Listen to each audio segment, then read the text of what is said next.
Hello, magkumpra na pud ta sa ato nga tindahan og mga pan, sopas ug uban pa. Yan si Manong kada Thursday moani gina siya diri sa tindahan aron mag-deliver og pan. Cash na siya mga kadunya, dili siya pwede nga utangon. Dili pud siya magbilin. So bali kung dili lang siya mahalin, pagbalik niya iya nang ilisan. Ingana ang mura siya og contract siya week in 1 week. Yes mga kadunya, kana nga pan ug sopas, ingana gayud ang kinabuhi sa tindera. Pagali og walay tao, pwede ka magkumpra-kumpra pero kung naay mo palit kinahanglan gyud nga imo nga duolon. Tungod kay ako ra man pod ang nasa tindahan kay gamay ra man pod na akong tindahan. Mao na nga kung naay mo palit na maghuwat gyud ka Manong kay naa pa may mo palit sa tindahan.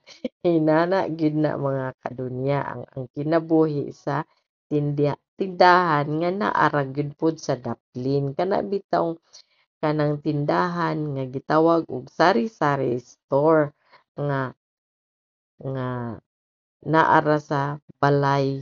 Yes mga kadunya, ingana daytod ang akong trabaho.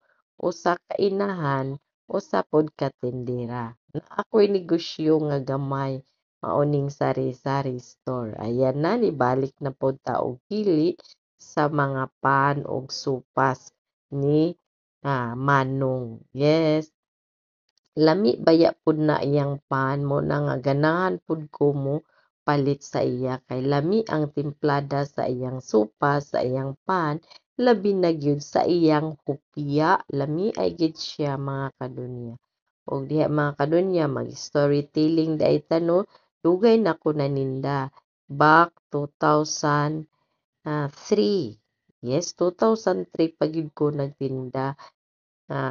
Akong anak wala pa ni gawa sa akong tiyan. Kumbaga buntis pa lang ako sa akong panganay. Mao na nagsugod na ko og tindahan pero dili pa gyud siya ingon nga tindahan kay nagsugod ko og paninda.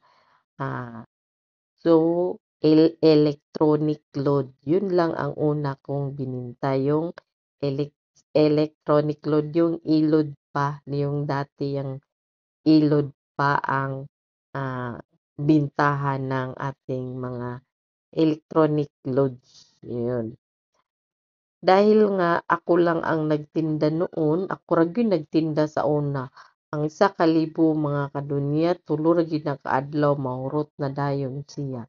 Ingana siya ka swerte sa ako nga pag negosyo. Siguro swerte ang akong panganay kay lalaki man gud to siya. Nagsugod ra gid ko sa ilod nga 300 pesos. Mao ra gid na gi-start naho nga negosyo.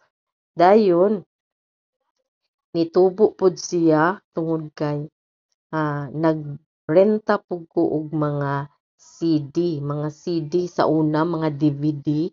Nagparenta pud ko og mga ingon ana sa una kay uso pa man to, dili pa man uso ang YouTube, dili pa uso ang mga ing-ani nga naysalida sa YouTube.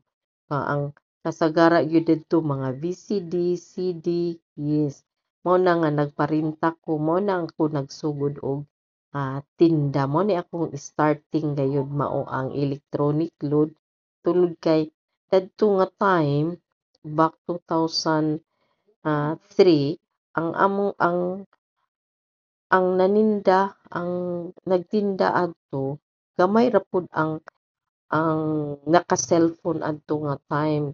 Kaning among lugar dili ni siya barangay pero daghanay gid kayo mga tao diri. Mao na nga ang akong load nga 1,000 is 3 days ra gayud.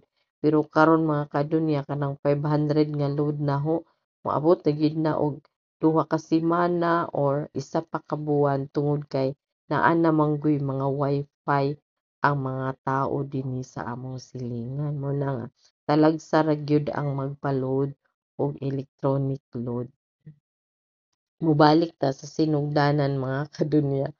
Nagtinda daay ko aning nakasugod dayon ko og sari-sari store pagbukod na namo sa akong mag-asawa kumbaga nilain nami og balay nagrenta nami dani nga among gitindahan pero dili pa gyud niingani siya ka dako as in gamay ra gyud siya murag 8x8 ra gyud to ang size sa among kwarto nga akip na ang tindahan.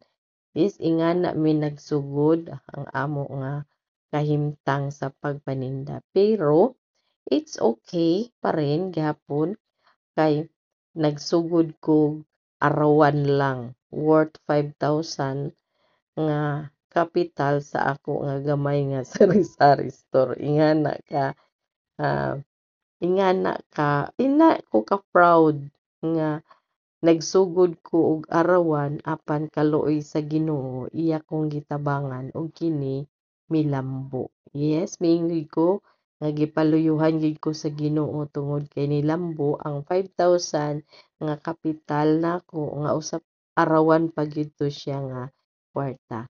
Mm, na mga kadunya ato na pong pag magpalit ko og pan mga kadunya sopas hawo gyud nang itali para pud makita sa mga tao nga nagbitay-bitay mo nay uso baya mga kadunya nga ibitay gayud ang pan mga mga sopas para makita gyud sa mamalitay sa mga customer man nga pag human ana og hikot ibitay dayon o di paliton na dayon ingana lang gyud mga kadunya. Tapos mga kadunya balik ta sa ako nga pagsugod ni aning sari-sari store ang akong bana dili gyud at first dili gyud siya gusto nga magninda ko tungod kay naa man gayud ning dili mawala ang tindahan kanang gitawag nila og utang pero depende ra gyud na sa nagdala kung makamao ka mo pasensya ug ubanan pod sa pag-ampo sa Ginoo kay dili pod nato hawid ang panahon kung sila makakwarta, di ba? Mo nang kinahanglan gayud nga give and take o kita nga negosyante kamao gyud ta mo handle sa ato nga mga customer. Ngana lang gyud mga mama, advice ko sa inyo kung pwede para makatabang ta sa atong bana sa mga sabon lang, sa mga panakot, pwede ra gyapon nga kanang magtinda-tinda ta sa atong sulod nga balay bisan og ginagmay nagsugod gid ko sa ginagmay nagsugod ko sa tagtulo lang kalata nga sardinas tag kinilo nga asukal nga mga 2 ka kilo o 3 tapos ripak-ripakon yes ingana jud ko nagsugod asin wala gid ko nagsugod og sinako nagsugod ko sa ginagmay ug kaloy-an pod sa Ginoo iya man ko nga gitabangan ug kaloy-an nga milambo gyud among tindahan since pagsugod na og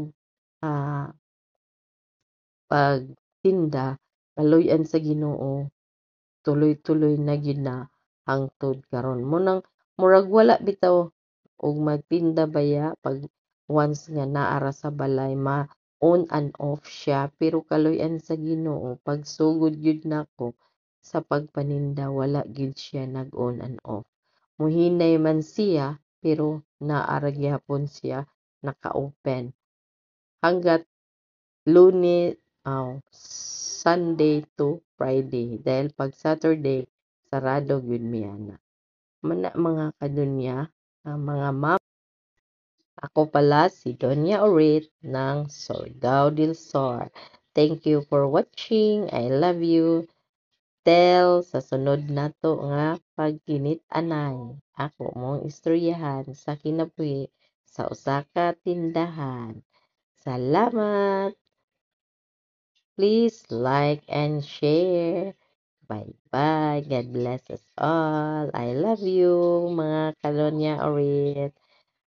Hope nga nag-enjoy mo sa ako nga story about tendera. Tendera sa kalye. Tendera na nanay nga vlogger. God bless!